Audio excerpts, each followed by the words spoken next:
Hello everyone, and welcome to another episode of the Rene Plays Games podcast, and episode 2 of the playtest of the very early Ironsworn Legacies playtest material from Sean Tompkin, the next iteration of the Ironsworn family of TTRPGs, the effective second edition of Ironsworn and its original flavor of the Ironlands and those cold northern kind of Nordic vibes. Now, I should mention, I didn't mention this in the first one, that this is still a long ways out. These are playtest materials that are just becoming available for some early playtesting, very alpha playtest level kind of things. And I believe Sean has said that the release, the intended release for Ironsworn Legacies is 2028. So we're way early on this, and a lot of this is going to change, but it's very exciting to just kind of get a chance to play the next version of a game that got me into solo role-playing. I think the first solo RPG I played on podcast for the DMs After Dark feed, I think was Colossal, or it might have been Miru 1, but I am almost positive that the very first solo RPG I ever played was definitely original Ironsworn, and I did a very short co-op campaign with my wife, Lynn, who's been on the podcast many a time. So yeah, Ironsworn is just kind of home base for me as far as solo role-playing.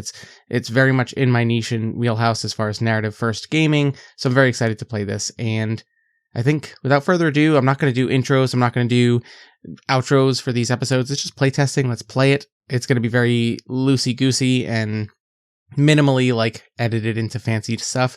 It's going to be just, let's see how this works. Now, a few other things I wanted to mention before we start this episode is there were envision a situation examples at the end of the, intro playtest documents that Sean has put out. And one of them does fit what we ended up doing close enough that I think that hopefully I'm not doing anything too out of left field for playtesting purposes. But the last one here says, a fabled monument lost for generations is said to grant helpful visions. You must travel there to learn your fate. We're going to tie that in. I think that that's a great way to, as we get closer with Farina's dreams, her trying to lead Tessa and this group of hunters from Rockfall to somewhere interesting, I think that finding a lost monument is the perfect place to kind of aim for in this episode.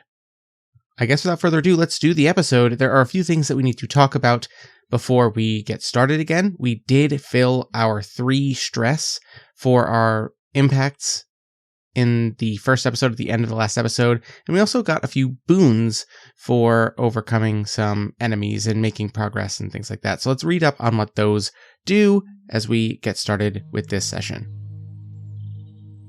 So first, let's talk about the impacts. Luckily, we haven't taken any actual physical harm yet or lost any kind of resources, but we are feeling pretty stressed because tensions are high, things are weird, we're not sure exactly where we are going, and we ran into some undead. So stress is high, at least at the moment. We've marked off all 3 of the circles of stressed for the first level, the minor impact for spirit damage. When marking an impact, it says, select an impact target, type, and category as appropriate, so we've been doing that under spirit and stress.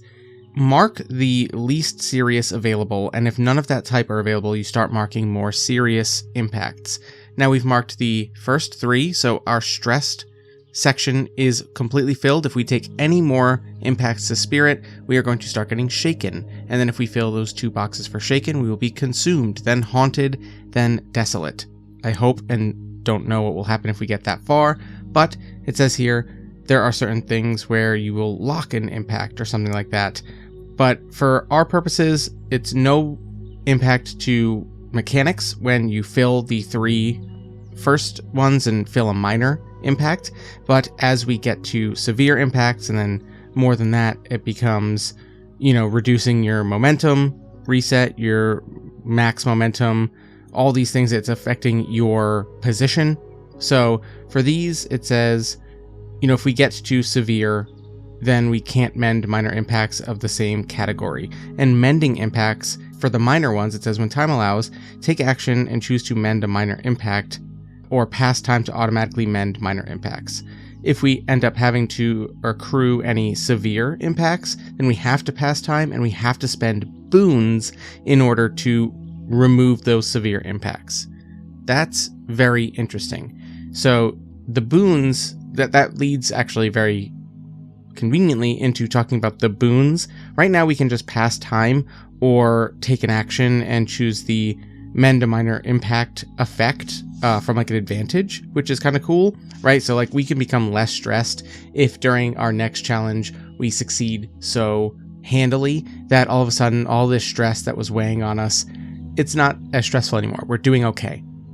But if it needs to take time, and maybe this is where I think we will pass time at some point in this session, that is another option to remove minor impacts, because you're passing time, you're letting whatever's bothering you, especially with these stresses or with these minor harms or what have you, those are easy to let go of. The more serious ones, you're going to need to work on yourself. You're going to need to heal, mentally, physically, whatever it may be. Replacing more interesting or more important resources is going to be harder to do. So I like this new system. I like that there's more than just the 5.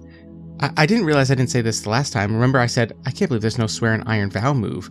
There are no moves in this playtest material.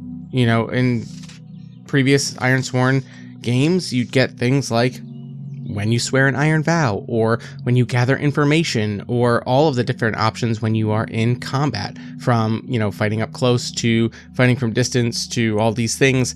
There's no specific moves for those anymore because, those old moves had on a miss, on a weak hit, on a strong hit.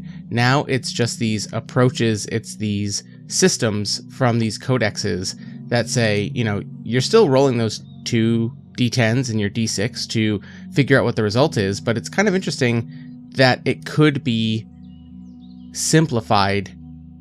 I don't think you could have done this from the start. I think that having Ironsworn Original and all of the work that went into moves and understanding how the gameplay works allows for the game to be like this. It'll be interesting to see people who pick this up the first time, or maybe it's just how my brain has been wired by Ironsworn Original and Starforged and Sundered, but now the fight actions, just saying, fight at range or on the move, or fight up close and it's edge and iron, and then you're just choosing these advantages or misfortunes, is really interesting, as opposed to having the move and it telling you what happens on weak hits, on strong hits, on misses.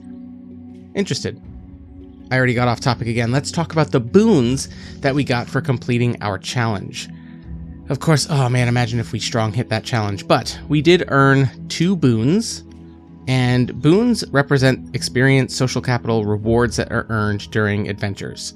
These are tracked on the character sheet like everything else, and when you get these, you can then have them, and you spend them to do certain things. As we heard before, if I end up taking severe impacts to any of my condition tracks, then I might have to use boons to clear those. However, this is the new way to get things. Add and improve assets, gain and improve resources, create or improve advancements. Assets also prompt you to spend specific amounts of boons to offset a cost or gain rewards.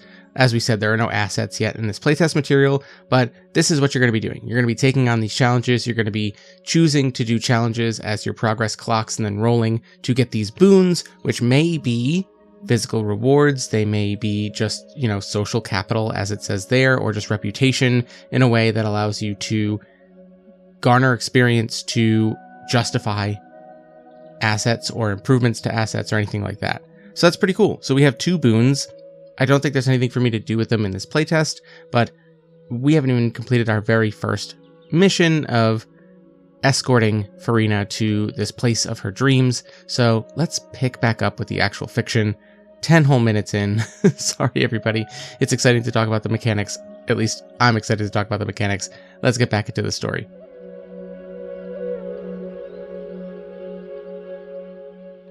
The last session ended with Tessa and the group of hunters from Rockfall fighting a bunch of undead that rose as they made their way through some woods as night was falling in a vale in the Ironlands somewhere. Skeletons, these undead who were reenacting moments of maybe regret or reenacting terrible moments from the lives of everyone there, but rallied by Tessa's anger at this, they all managed to destroy all but one of these skeletons who, being the last one there, pointed its bony finger at Farina, the dreamer, the outcast, and she screamed and its skull exploded before she slumped unconscious in the arms of one of the other hunters. That is where we ended the last session, and we're going to pick up right there.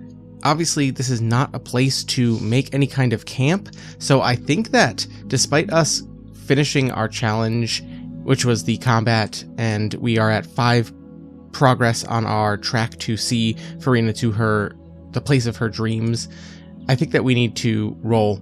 We need to keep moving. This is something about this is, this place is dangerous. This is definitely not a place where we're going to be like, oh, well, let's lay her down and see if she gets better if they're undead waking up. So despite the exhaustion of the combat and everything else, I think that we're just going to push on a little bit further in the dark, maybe just make our way up slope, right? We're going to find where does the land seem to maybe get out of some of these areas. Can we find a ledge, an overhang, a cave, somewhere to hunker down and make camp? I know we were talking about this last time, but with Farina unconscious, we definitely want to find an even safer place. So we're getting out of the low understory. I think this is going to be either iron or heart. It could easily also be shadow, just because of moving in the dark. We'll do heart because it's right in the middle. It's +2. That is kind of an act of resolve. And it wouldn't have mattered anyway because I rolled a 3 on my action die versus a 3 and a 2 on the challenge dice for a strong hit.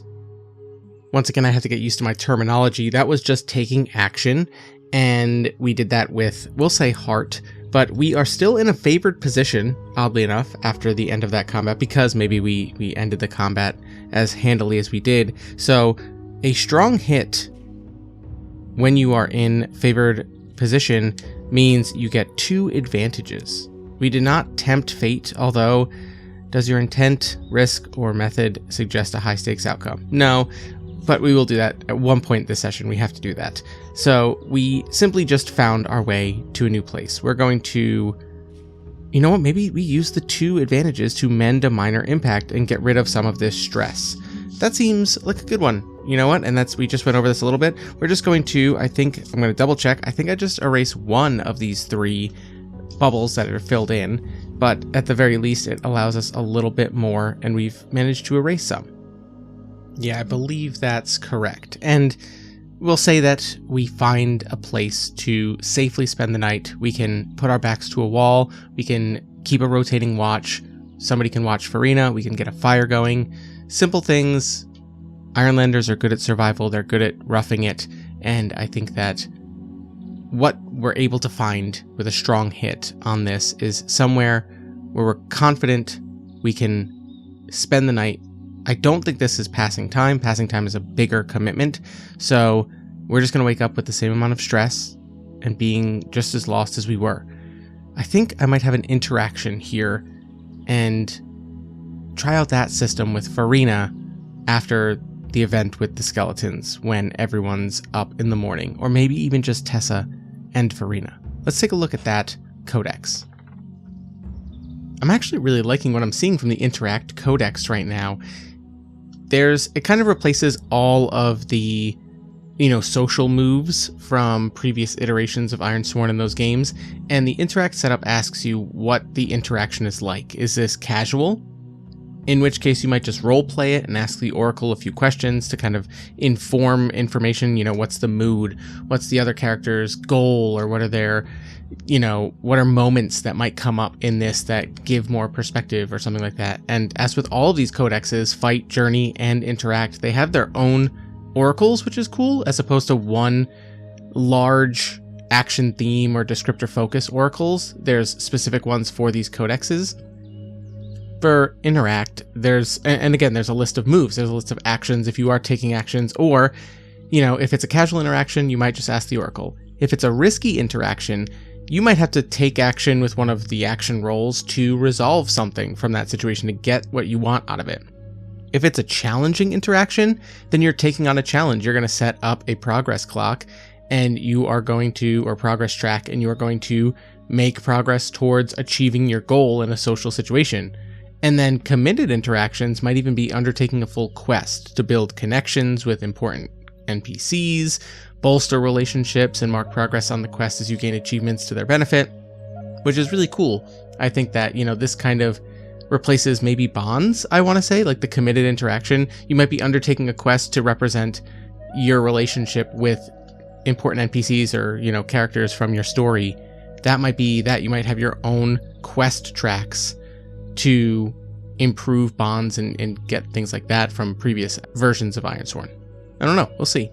So I think I'm going to play this, though. I think that I want to roll on a few things here and see if any of it comes up as interesting. Let's go ahead and put this in the somewhere between risky and maybe challenging. We'll see if, if risky ends up being a miss, then maybe we turn it into a challenging interaction. I don't think we need to roll on the interact mood table, because this isn't somebody we're interacting with for the first time. This might be something where you meet somebody along your journeys, arriving in a town, anything like that.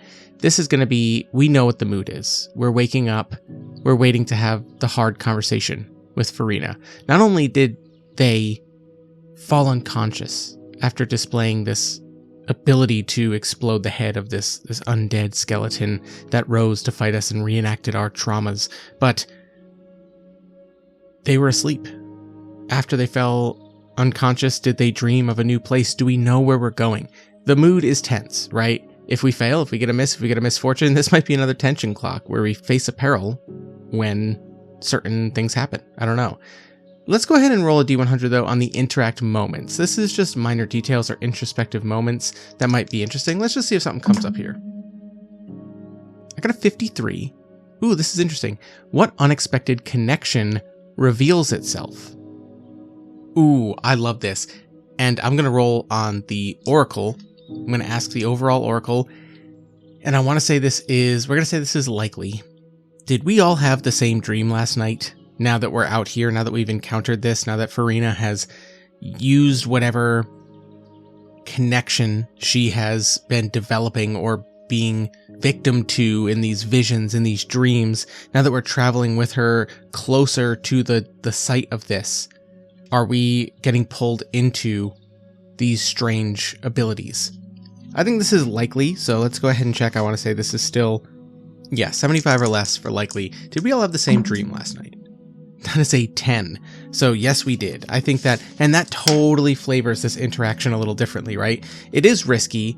I don't think this is a challenging interaction, but I think it's risky in that we wake up and the mood is who's going to say it first, right? Who's going to talk about this? And maybe I think the hunters, being the hunters, all wake up early. There's the guard that's been rotated, and come morning, I think that the last person to wake up and, the last hunter to keep watch, let's go ahead and just say that's Tessa, wakes up from her dream and gets told to be put on watch, and she's sitting there at the edge of this lip watching light come to day in this valley in the Ironlands. And of course it's going to be overcast, right? The sun is not bright. We are in a wooded vale. We are underneath a ledge, maybe even in some kind of shallow cave, and there's a mist rolling across this vale in the early morning. It is cold, but it's warm in here. We've let the fire go down to ashes, as we know we're going to be leaving soon.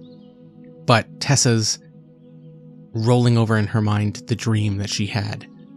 I'm going to roll a couple things on some other oracles to figure out what the dream was before we have this interact and figure out what action we're rolling for the interaction. Let's go ahead and find a good new oracle. Should we do it from the interact method topic? Is the interact oracle? Or should it be from journey, because it's more about where we're going? I'm going to roll it from the journey one. So we're going to do descriptor focus. Here goes. We're going to roll 2 D100s to get a descriptor and a focus. 33 says deep. Ooh, deep. And 18 says stone, deep stone. If we flip those, we would get broken opening. There it is, broken opening. And if you recall, the first intro playtest thing says that there is a monument that is lost, and I think that a broken opening is a perfect way to say that this lost, long forgotten monument that occasionally arrives is a place where you must go to learn something important. So a broken opening. Oh, and what a perfect thing to dream about, right? It's just, we're traveling further and further into the Ironlands, and as we go into the unknown, it's just continuing to break out in front of us. There's just a shatter in the stone, a jagged opening, and the darkness that is waiting for us. Can we bring ourselves to enter it?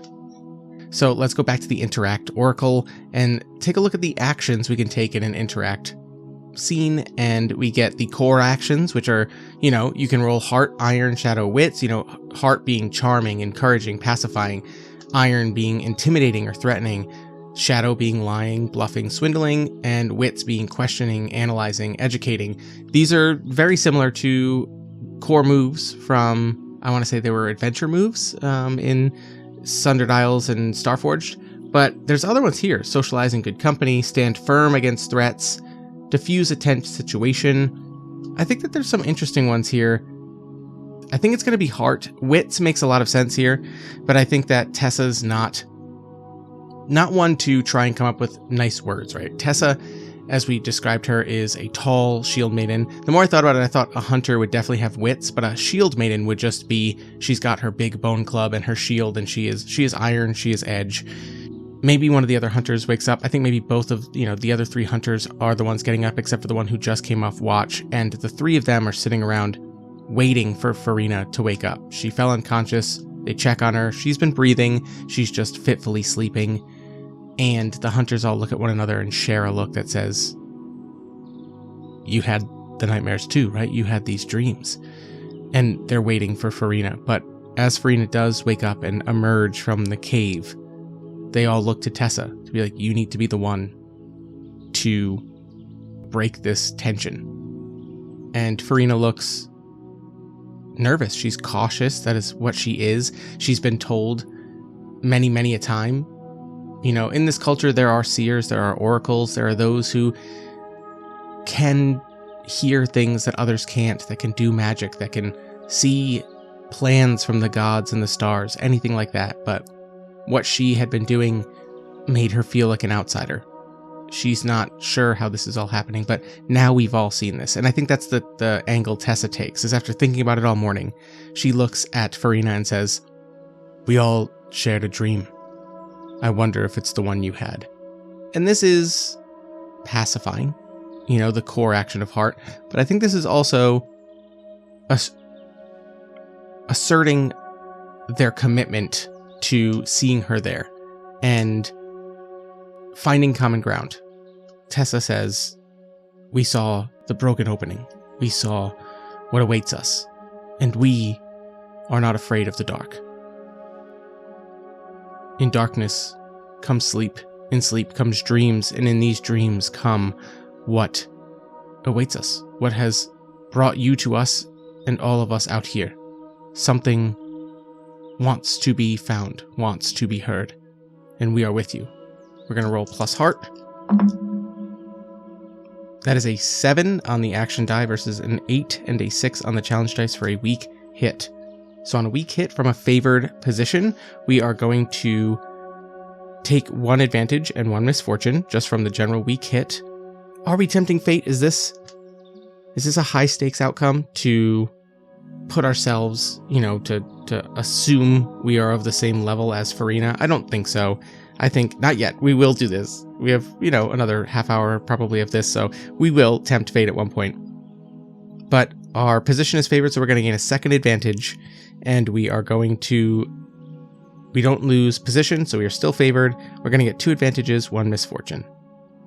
We're going to mark challenge progress because we know where we are headed now. We can move towards this broken opening. That's going to put us at 6 out of 10 progress on getting Farina to the place of her dreams in those visions. And then we have 9 momentum. I don't think we need to gain momentum, but we don't have enough advantages to do anything like finding opportunities or what have you. So I think that we'll just max out our momentum. So that's probably a good call. We'll max out our momentum, guarantee ourselves one likely strong hit in the near future. And then with our misfortune, do we start another tension clock? I really like that one, honestly. That's my favorite because it just kind of puts a peril in the near future. But let's see what else we can do with one misfortune. Increase tension, face a setback, lose momentum, mark an impact. Face a setback means a complication blocks progress. To move forward, we must take an action and overcome a setback. And we can do that just about any way.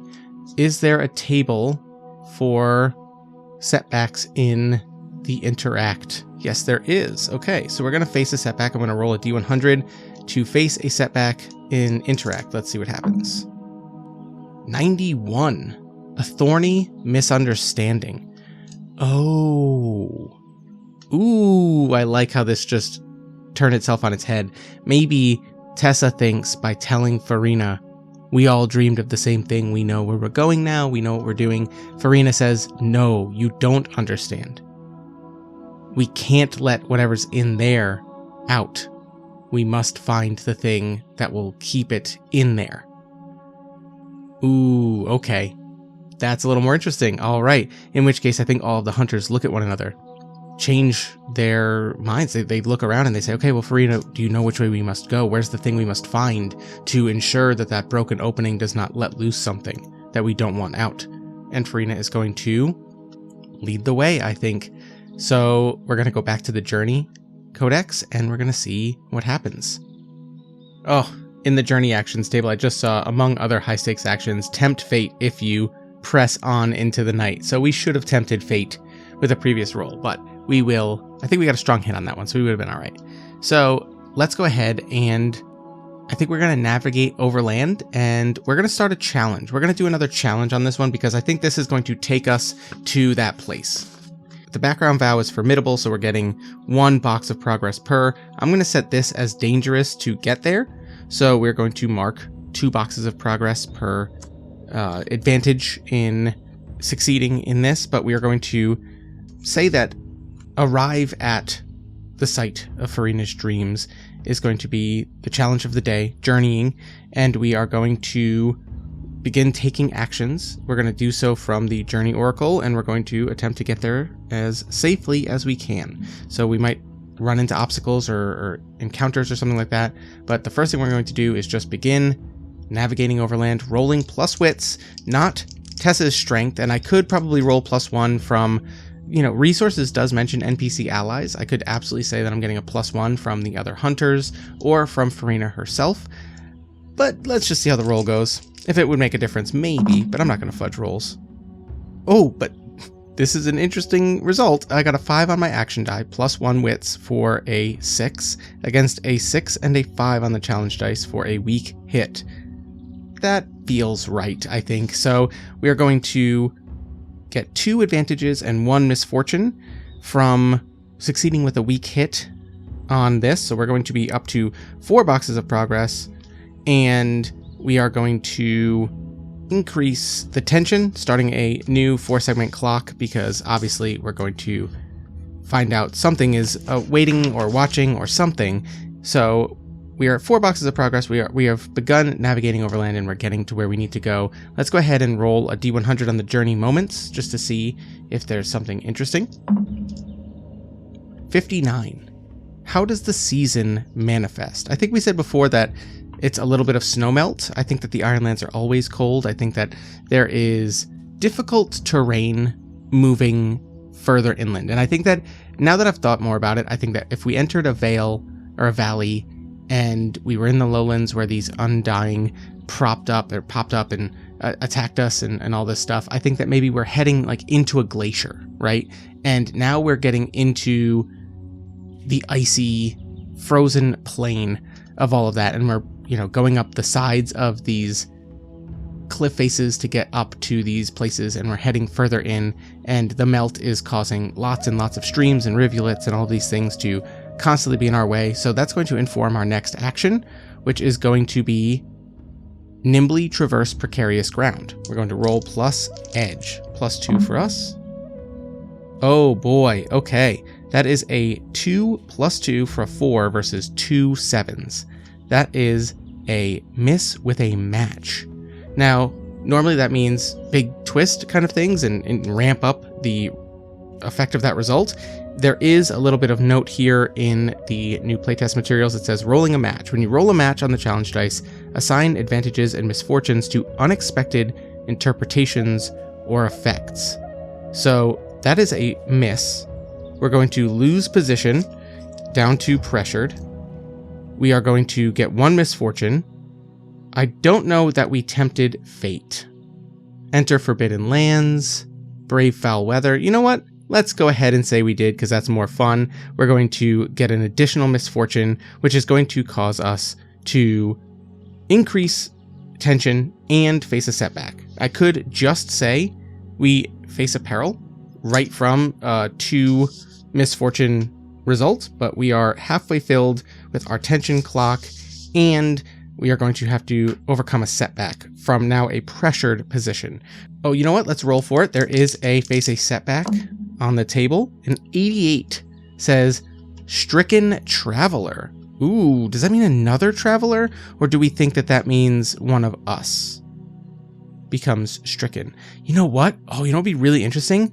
What if there are more dreamers being lured here by whatever it is? What if we come across, like, I'm thinking almost like Everest, when people climb Everest, which has become almost more of like a, I'm rich, I can do this thing. But, you know, regardless, the imagery is incredible. And as terrible and as sad as this is, have you ever seen the images of like people who've died above certain base camp elevations that they're just frozen?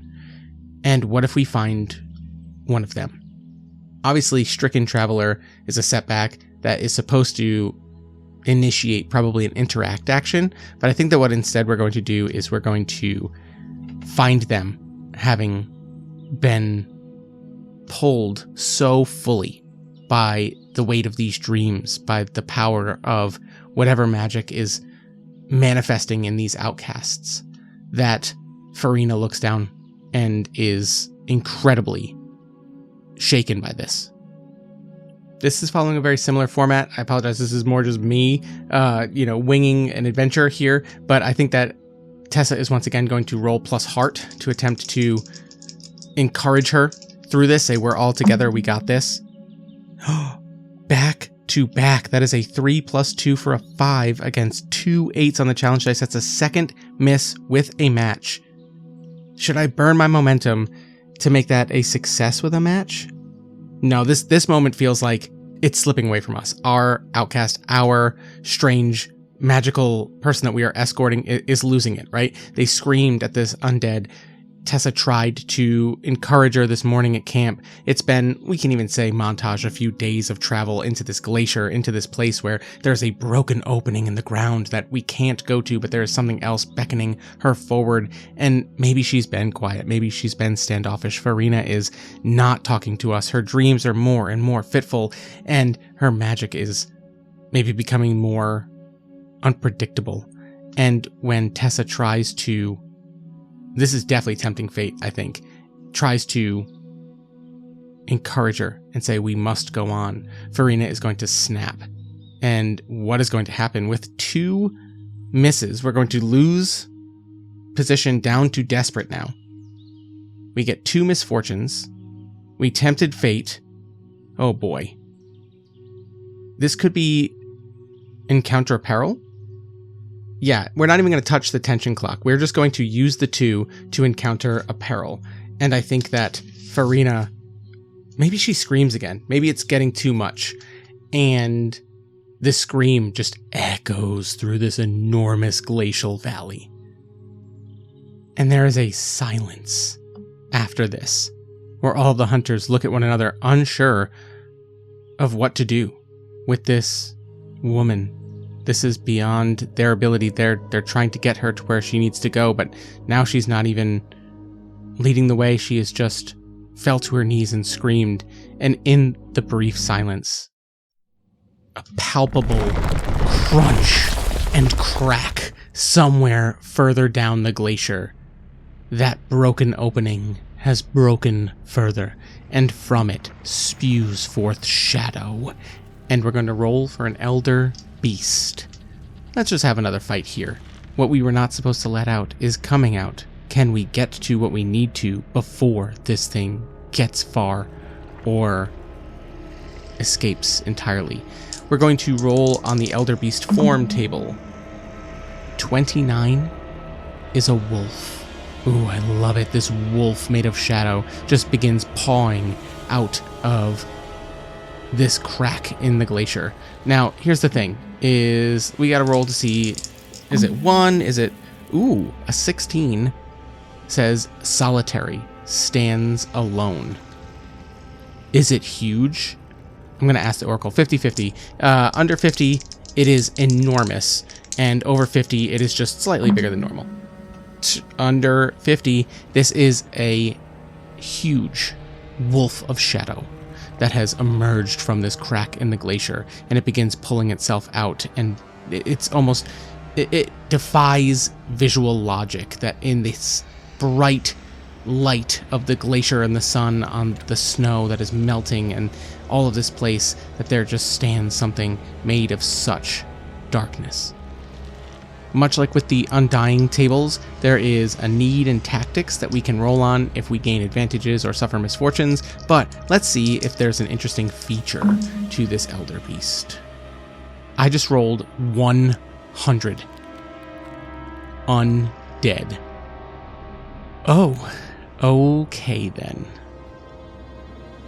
I'm going to play fast and loose with the rules real quick, and I'm going to have Farina and two of the hunters are going to grab Farina and run with her in the direction of wherever she says they need to go.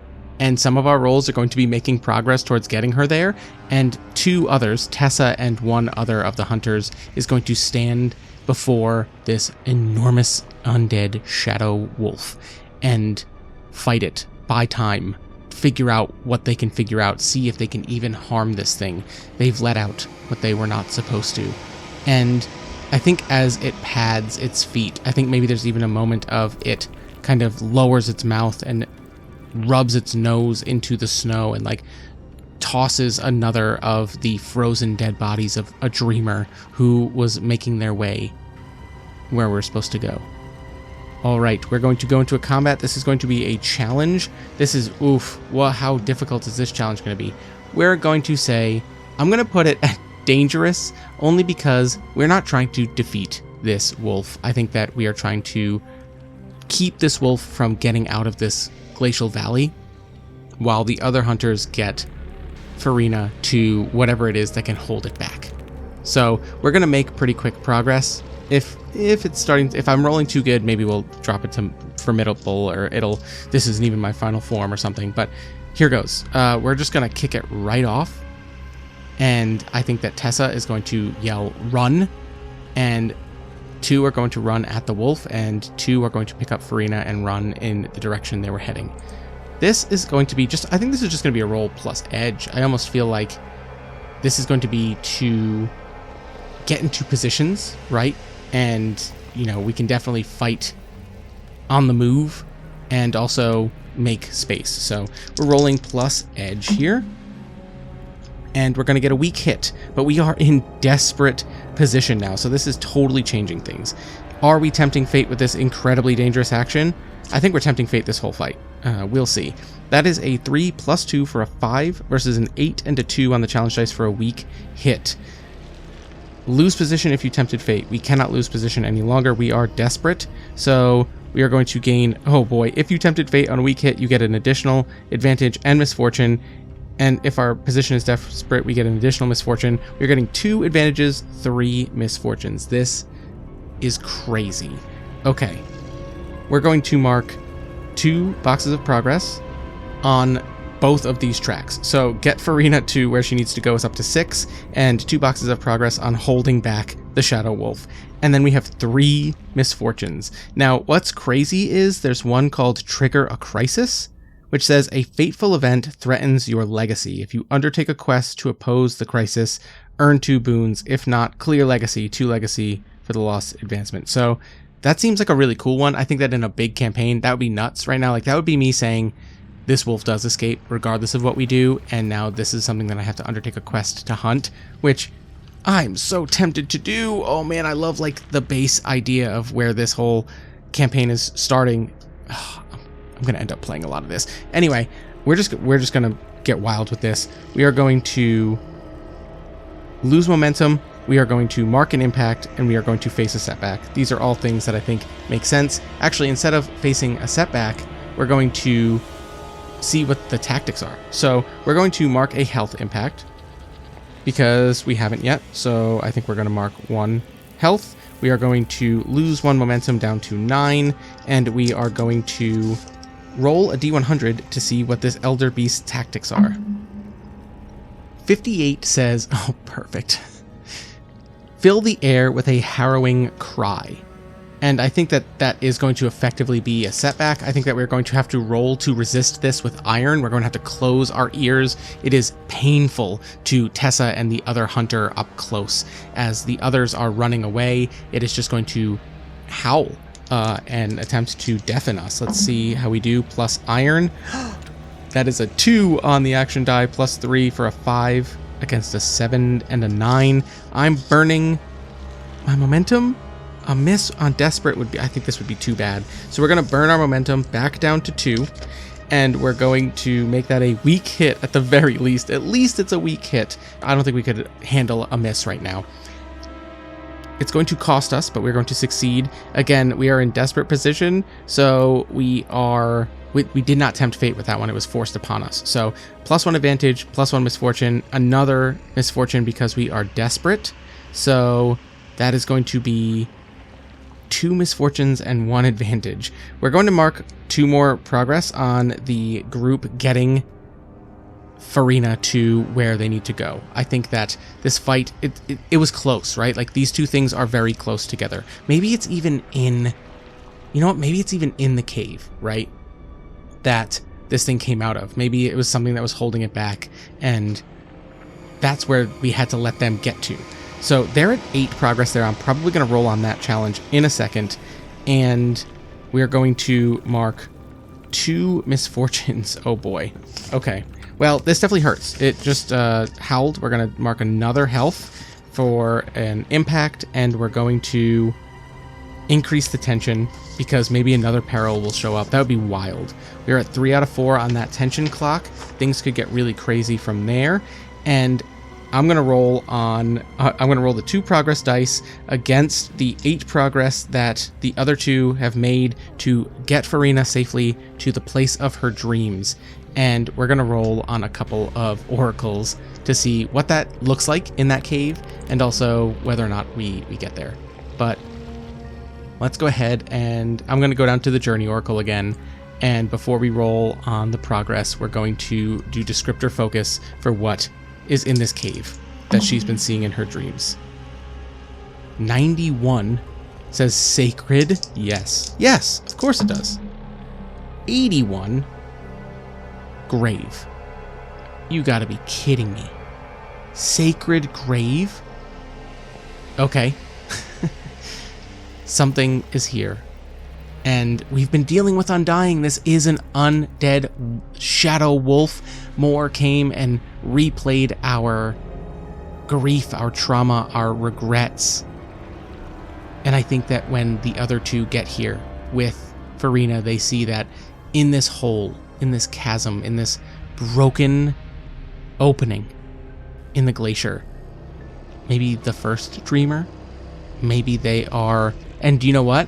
Maybe they were somebody who legend speaks of. Maybe there's someone who is effectively worshipped as like a demigod, like a living legend, somebody who has had such brush-ins with divinity among Ironlander culture, and they are curled up, almost like mummified or perfectly preserved. Like, you ever see bodies that are in permafrost? Like, they almost don't deteriorate or degrade or decompose, with a wolf.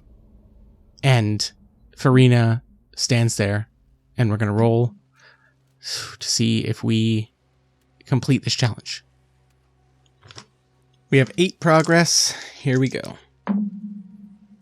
A 2 and a 10 on the challenge dice for a weak hit. On a weak hit, the challenge is complete, but at a cost. There's 1 misfortune. If the position is desperate, an additional 2 misfortunes. For 3 total misfortunes. However, we did succeed, so the base reward is 1 boon.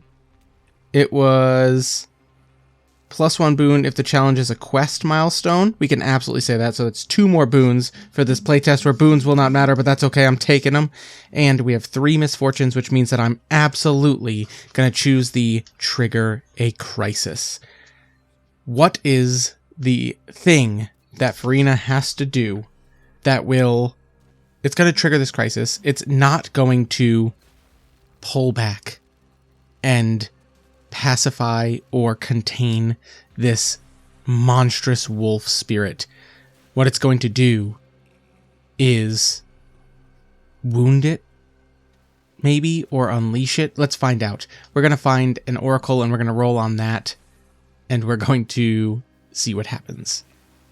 Oh, there's a trigger a crisis oracle table in Journey Misfortunes. So we are going to absolutely roll a D100 on this, and we're going to see what happens. We get a 46. Settlement destroyed. Can and should it be rockfall? Let's leave it up to the oracle. I don't think this is likely or unlikely. I think that this wolf is going to sense the magic of Farina in this grave. Whatever it has become corrupted over time in this broken opening under the glacier, it's going to flee 50-50. Under 50, rockfall is destroyed. If not, it is another. That is a 79. Another settlement is going to be destroyed as this enormous shadow undead wolf, this elder beast, flees across the glacier and over the valley. Tessa and the other hunter look at one another and rush to the opening, where they find the other 2 hunters staring down at the frozen, forever frozen, permanently preserved bodies of what is effectively a minor god or goddess and their wolf. And it changes the understanding of what that wolf was. And we are going to absolutely swear a vow, a quest to prevent this wolf from doing more harm. But by the time we find out, we're going to epilogue this. Farina. Ooh, let's roll an oracle. I think it's unlikely, but does Farina die in this moment of discovering things? That is a 60. Farina does not die, but is Farina a little broken from all of this, or is the disconnection from, does she suffer a disconnection from this magic and these dreams? Let's find out. You know what, we're going to do this 50-50. Interesting. Under 50, she loses connection to the dreams, and that's effective in one way, like that's affecting her. The other side is now she is almost more tasked with retrieving and removing the corruption of the wolf by the first dreamer. That is a 76. Instead, Farina is tasked with continuing this journey with Tessa.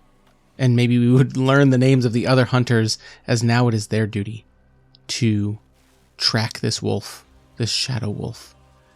Remove the corruption, so that way this sacred grave can once more be hallowed, and the Ironlands safe from one more corrupting influence. And I think that made a pretty good playtest for Ironsworn Legacies at the very, very early stages. That was fun. That did. I asked for a case of the uh-ohs as far as rolls go in the Discord when I said, hey, here's my session 1. I rolled pretty well, though. Maybe I'll roll worse in session 2. Boy, did I.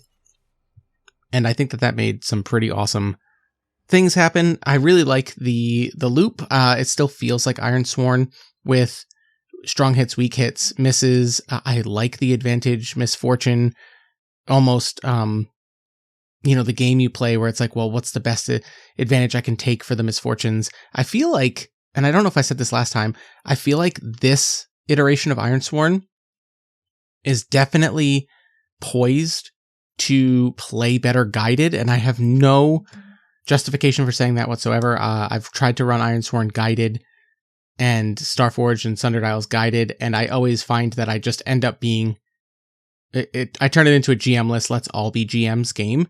And I think that this with if a guide could choose the misfortunes set upon you, that seems pretty cool.